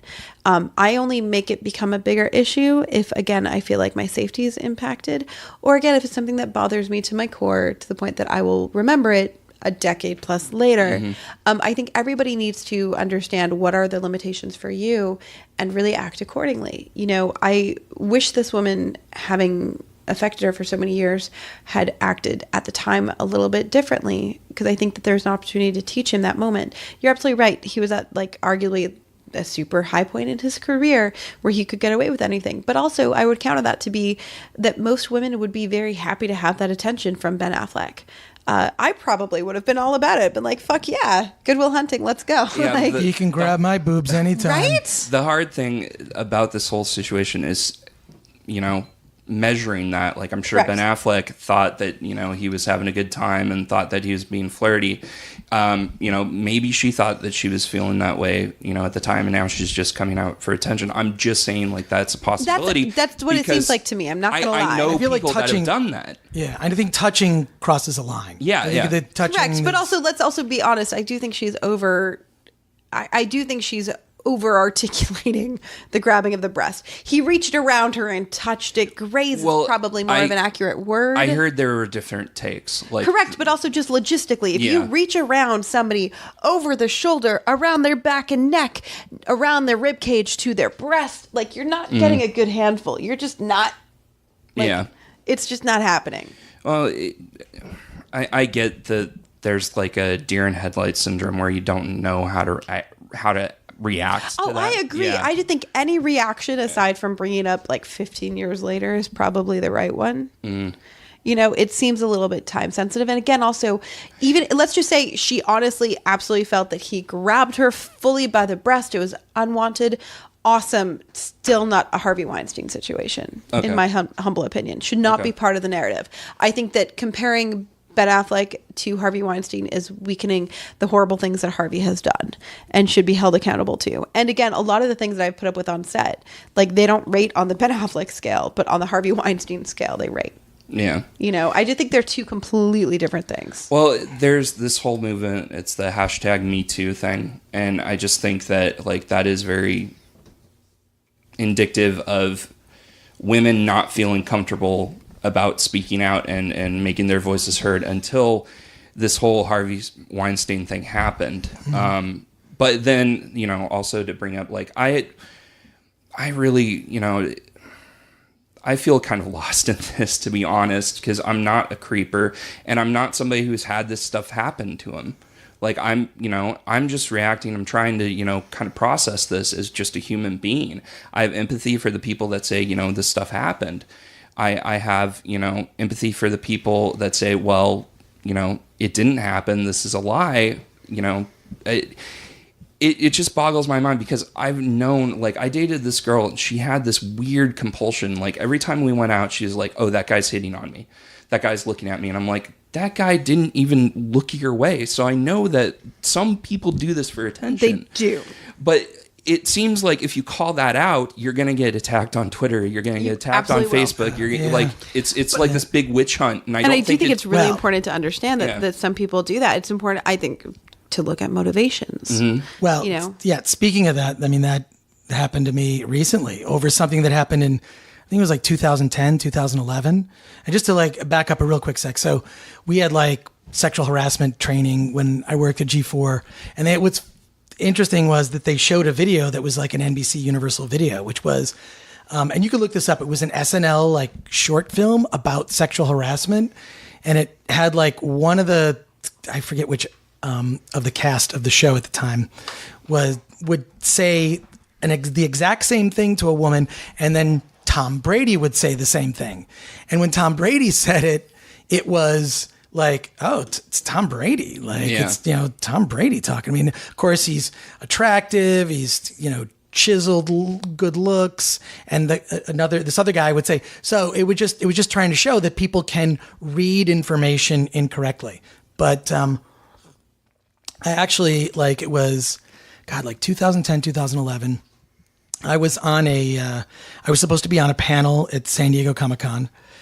And I went to this panel, and it was a panel of all prominent nerd women, like Adrienne Curry and a bunch of other people. I only mention Adrienne just because I know that she wouldn't care if I brought her up. But there were a lot of like prominent nerd women who I knew. I think all but one maybe on the panel. And I was invited to be the one guy who would be on the panel. And I'm like, all right, cool. I'm doing like 9 panels. I'm doing like segments for G4's live coverage of San Diego Comic-Con. And I was late to the panel because I had to do like this, I don't know, I had to shoot something. Showed up late to the panel and I made a horrifying joke at the top of the panel. Now, it's one of those things where, you know, when you read a room, you go, this is appropriate to say. This is not appropriate. Unbeknownst to me, I come in and I know these, like I've heard raunchy jokes from at least I know one of the women on that panel. And I made a horribly inappropriate comment. And it's one of those things where it's like, I regretted it after I said it and then realized as I was talking, this is the wrong panel to be having this conversation. And to be clear, I have been going to Comic-Con since '89 and I've heard insane stuff said out of people's mouths at Comic-Con. And I like that freedom. I'm also the type of person that I like to engage with people who disagree with me, just from the standpoint of, I feel it's the only time I'm going to learn something. I know what I think. Who cares what I think? I want to know what this person thinks, because if we disagree, maybe that point of view is a teaching moment for me. So I made just this horrible comment that was so like, was it a "that's what she said" joke? It was worse, but it was basically a "that's what she said" but worse. I basically talked about wanting to have sex with all the women on the panel because I was like so enamored, you know. And it was like so wrong. What was weird was as soon as I said it, I heard like laughs and then I also heard gasps. So it was definitely split. I was like, because you know I had started doing stand-up comedy also around that time, and really like reading a room is something that I think I thought I was good at, and then that was completely the wrong like place to do it. And I horribly offended, I know, half the audience. What's weird was I took pictures with everyone after. They were just like, Chris, like, cause I know them. Right. And it was like, and I felt dumb after, like, I really fucked that up. Kind of like when you bomb doing stand up, or if it's just like, I fucked that up, whatever, like, brush it off. Like, but people complained, and they complained on some forum. And then like, the president of G4 like engaged with them, and then it amplified, it escalated to the point where I mean, my job was in jeopardy. I mean, it was like, you were there working for us, you went on this panel, you said something that offended people, they wrote about it on the internet, and they're asking for your head. So I felt horrible about it. I wrote a letter specifically to one of the women who was the most vocal, and I sent her just a sincere apology. The context really doesn't matter. I shouldn't have said it. So I regret that. And I can tell you for a fact, it is not the only stupid thing I've said. It's the stupidest thing I've said under the wrong circumstances. But if you look through the years and years of live TV I've done, years of other stuff, hundreds of hours of podcasts now that I think about it, because I've been a guest on about 150 podcasts, and we've done, I don't know how many episodes of this so far. Like, I've lost count. Yeah. I have said dumb things in jest. Normally, my humor is to make fun of myself or to point out a truth. Because if someone's going to be the butt of the joke, it should be me, since I'm the one making it. But I did that. I regret it. It's horrible. And I wish I could apologize to each and every person who was there. But I know people are still mad about it. And just recently, someone posted on Twitter, just because I brought up that we had this casting couch column in Film Threat in the 90s. And I don't know how I got, telling a bad joke on a panel. I don't know if that's, I've never touched a woman inappropriately or made some sort of proposition of an exchange for some advantage. I don't even know what that would be. Like, you want to write reviews for film? What could I possibly do? I feel stupid. Like, even like, this is like, I feel dumb. So, just to everyone, I feel bad about that. I feel, to this day, I feel bad about it. I regret it. Wish I could go back and change it. I can't. So that's where I think like the lynch mob needs to dial it back. Yeah. You know what I mean? Like, there's people that the lynch mob should legitimately go after, and they're the people that are doing some of the horrible things that you listed, telling women that they can only have a job or a role or something else that they need if they do some sexual act or favor or show you their underwear or physically put your hands on somebody. Yeah, physically putting your hands on somebody. This is what boggled my mind when I first moved to Los Angeles in '89, and I was like, the glamour of Hollywood. What is Hollywood? And I got an office on Hollywood Boulevard for Film Threat, and I was like, I'd go into the office and there'd be just someone had took a dump like right in the, it's just like, it's the Walk of Fame. It's, it smells like urine. I mean, it's, yeah, it does. So among other things that were like, but that were like, it's not as, of course, that was all like the glitz and the glamour. It's not all the glitz and the glamour. And anyone knows that has worked in entertainment as you have, it's a job. I mean, it's to put out quality work. You have to really, work hard at it. But the thing that surprised me was, the casting couch, like that's like, I always thought that was just like a thing people like, it was from the 40s or it was like a thing. And then having moved to Los Angeles in the early 90s was just like, oh no, that's a thing. Like that's a thing that happens. Like that is a real thing. So I don't know, that's what's resulted in the column. And it was, but whatever. Just the point is, I made a stupid joke on a panel and I wish I could change it. We've all done stupid things. We've all made stupid jokes. Exactly. Like that's where I want to be very clear. Like whenever we look back in somebody's 17-year past and say this person grabbed this person's butt at a bar, where we're like, okay, they're not in a professional setting. There's no reasonable expectation of professional courtesy. It's bar again. Like we have to weigh these in, and not every action's considered equal. That being said, it makes the Harvey Weinsteins of the world extra appalling. When you think about it, he's calling them into meetings that happen to be in a hotel room, and he happens to not be fully clothed. And it goes from there. And it's especially lecherous when you keep that in mind. Now, also something that's probably going to blow your mind, and I encourage you to think of this, people don't do things that don't work. So of all these people speaking out, not one woman has said that they slept with him voluntarily under those circumstances. And let me be the first to assure you that many of them did. In fact, if a woman speaking out about Harvey, unfortunately, if her career wasn't negatively impacted, it's quite possible that she was one of the people that did and doesn't want to admit it. But the reality of the matter is he wouldn't have kept doing it had every woman turned him down the way that they're speaking out now.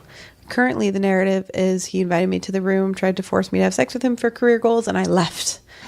And I can promise you that's not the case. If that had happened as many times as women claimed it happened, he would have stopped doing it. Yeah. The reason why he kept doing it, the reason why it was a thing, is because he was getting what he wanted.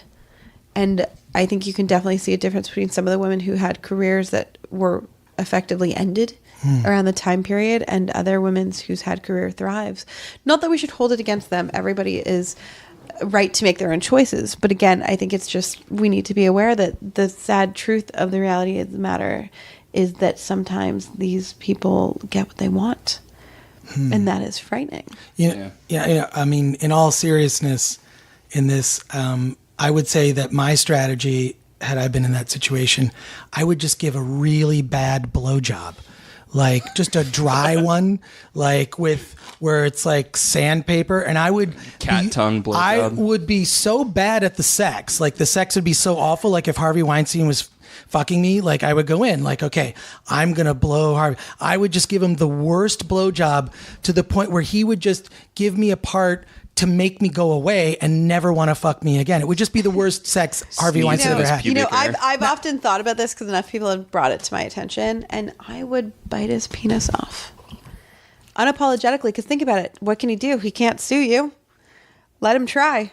It's a victimless crime. I'm doing a favor for everybody to come after me.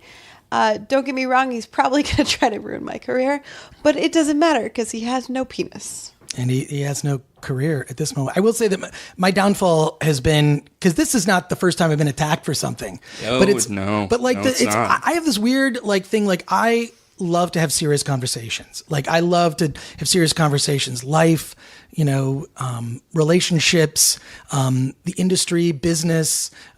Just how do you, be the master of your own destiny and create goals for yourself. I love to speak seriously. I also love to fuck around and say stupid shit. And I have a sense of humor about stuff. I have a sense of humor about myself.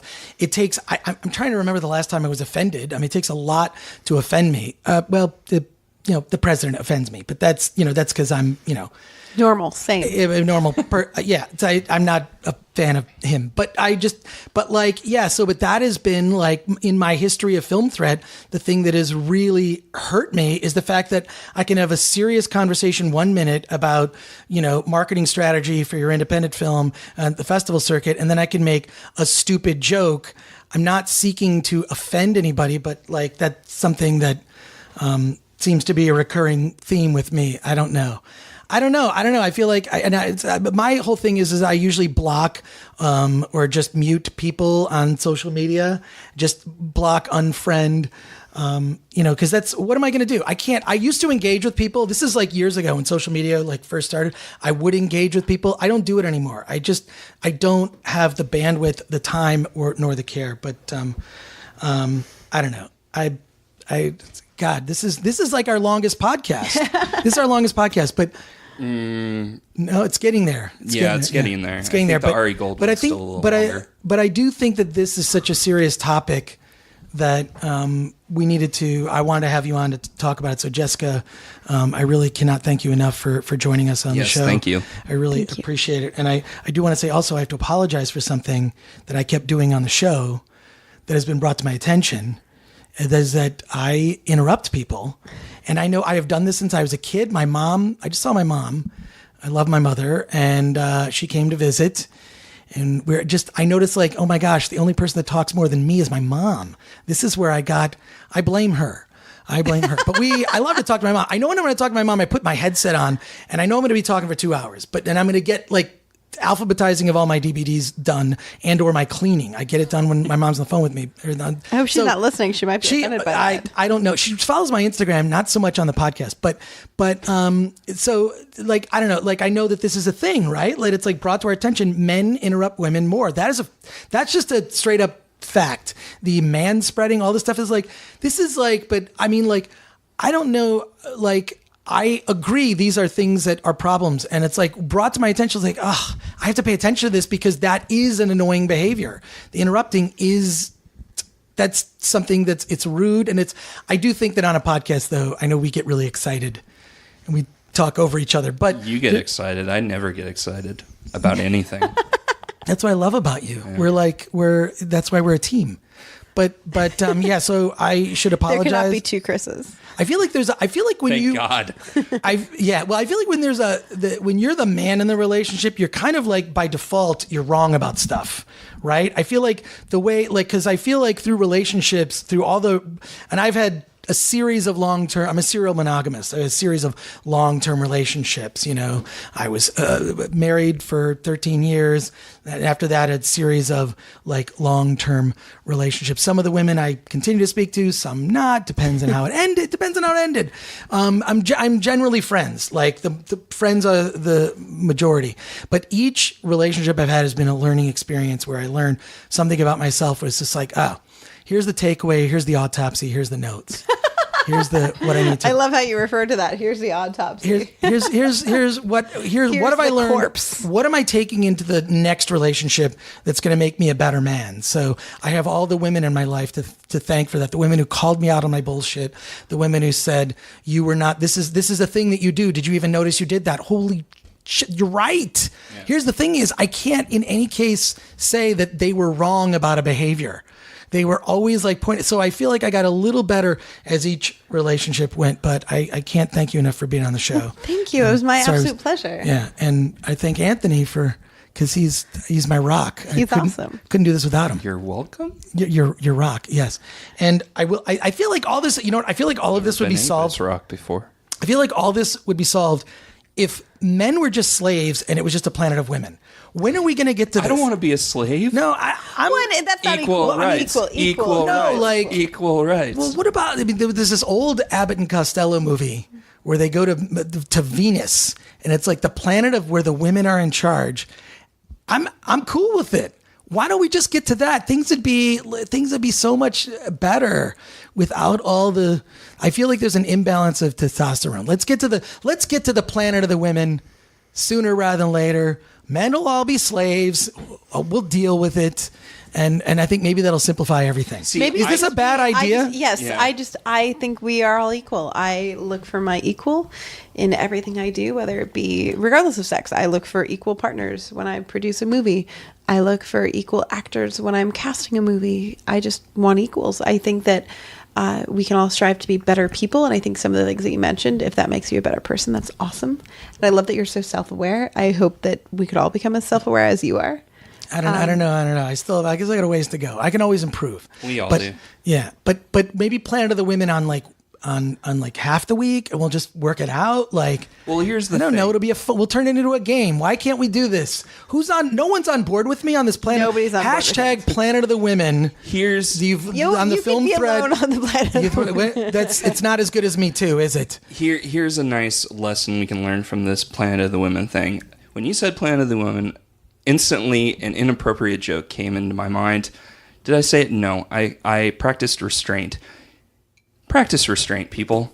Right. We all know when we're thinking things that we're like, should we say that? If you have to question that, the answer is probably no. Yeah. Just, throw it in the back of your head, laugh about it later. But what if you say it out loud and you feel bad about it?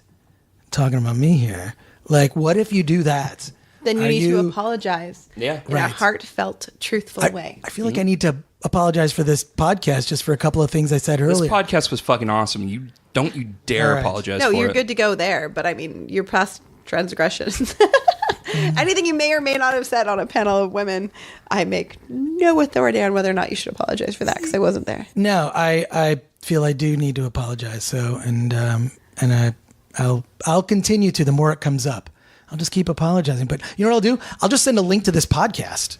I've already got it. That is, I'm going to send a link to this podcast. Well, I do think I'd like to leave it on a positive note. Something I like to share with other women in the industry. We are living in 2017, which means, guess what, ladies and gents? We all have a little device that we carry around with us that can record both video and sound. I even showed you the app. You did. He showed me the app. I actually have downloaded several apps for voice recording. If ever you're wondering if someplace is safe, first of all, don't go. But if you decide to go, record the situation. Record it all. You're better off to have the recording and not need it than need it and not have it. And also, if you're somebody doing nefarious things or being inappropriate, be warned. We might be recording you. I can't. That is such great advice, and it's also, oddly enough, the plot twist in a lot of shitty suspense thrillers is, get me the tape. Do you have the flash drive? I've got the flash drive of Harvey Weinstein. I mean, like that. I mean, it is. So it is. Upload it to the cloud. Upload it to the cloud. Get but it. It's not like 20 years ago. We didn't have this technology. Do you remember, like, when I was a kid, you had to have like a little voice recorder, which was like this cumbersome giant like tape deck that would only do 30 minutes. Guess what? My cell phone can record like hours upon hours of audio. I had the Home Alone 2 Talk Boy. That's what I had to record. Classy. So. Yeah. I like it. I also have a $12 mic that helps. You can buy them on Amazon. There you go. Wow. And this was a great show, and with that, Jessica. Let's get out of here.